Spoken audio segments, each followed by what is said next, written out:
Jak nastavit pilový pás, aby vám pila řezala na jedničku? Pojďme na to s Honzou na minutku.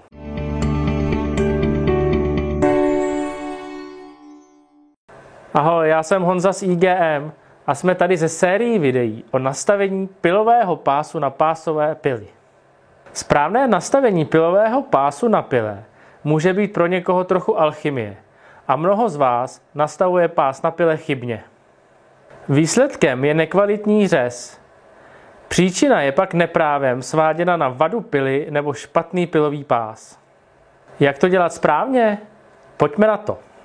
Když měníte nebo nasazujete nový pilový pás, dbejte na svoje bezpečí a nasaďte si vždy rukavice a ochranné brýle. Zdraví, máme jenom jedno. Otevřete dvířka pily, vyndejte průchodku stolu, vodící spodní vložku pásu, utahovací šroub nebo kolík litinového stolu.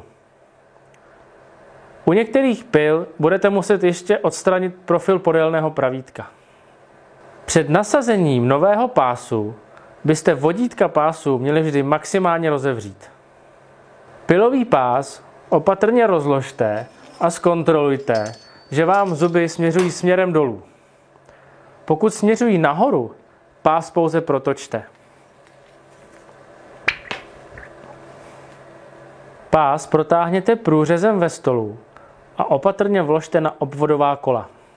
Jednou rukou si přidržujte pás na horním kole a druhou rukou pozvolna napínejte páku horního kola, aby se vám pás na kolech pevně zafixoval.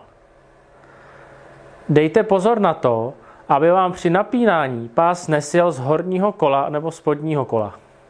Horní kolo se napíná vždy podle šířky použitého pilového pásu.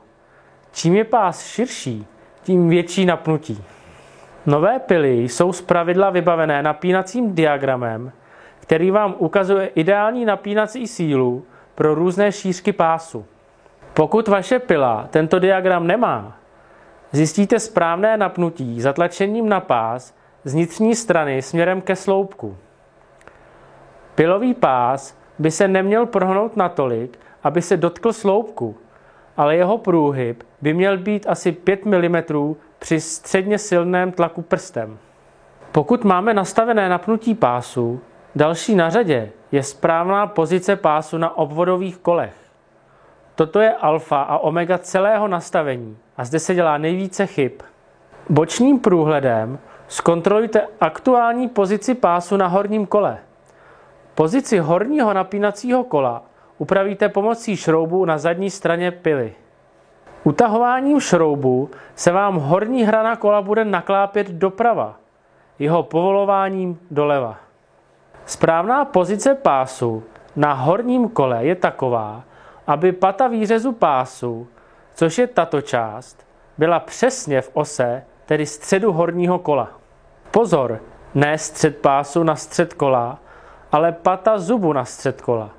To je velmi důležité, jinak dochází k tomu, že rozvod pilových zubů se vám bude postupně z vnitřní strany zmačkávat ke středu pásu a pás bude podřezávat. U větších šířek pásu vám může podřezávat i nový pilový pás, kde je rozvod zubů ještě v pořádku.